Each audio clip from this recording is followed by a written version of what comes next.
So these are troubling times. Things are starting to look a little bit bad for Ukraine, especially Zelensky, and it appears to have problems externally, which we'll discuss now, and also problems internally as well, which we'll come on to in a moment.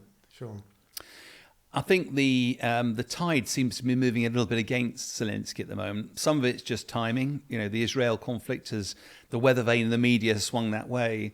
But this week, President Zelensky's been in the US trying to secure that funding. The US is blocking it at the moment. They've got about 2 weeks of funding left. But even if that funding comes about, and it's still a big if, it's pretty obvious that from a West perspective, you know, Russia is no longer the threat to Europe it once was. Ukraine isn't a member of NATO, so there's no obligation to help Ukraine. Even with all the support that the West could provide, Ukraine hasn't moved the front line significantly. And there is an argument now that if we give more weapons, more financial support, how many more people are going to die? What's going to change? Nobody wants to see the front lines static, because if they're going to stay static, you might as well agree a peace. And actually, the West's attention can then shift to how do you provide a security environment for that post-peace time, and how do you rebuild your country?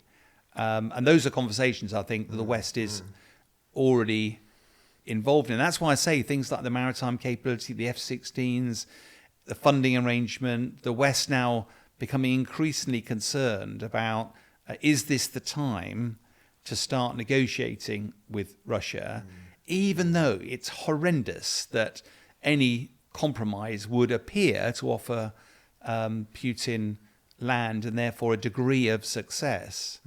But bluntly, Ukraine is the minnow here. It's done really well, heroically well, but the West's support doesn't seem to be a blank check. And inevitably, the weapons aren't available on the shelf. We're all facing a cost of living crisis.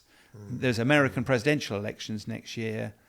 All of that is starting to make it look a little bit more difficult for Zelensky, and that's just the external pressures. And what you don't want to do is negotiate a peace from a position of weakness. No, and I think that's where probably Valery Zaluzhny, the head of the armed forces in Ukraine, has probably said, look, we can still present Russia a threat.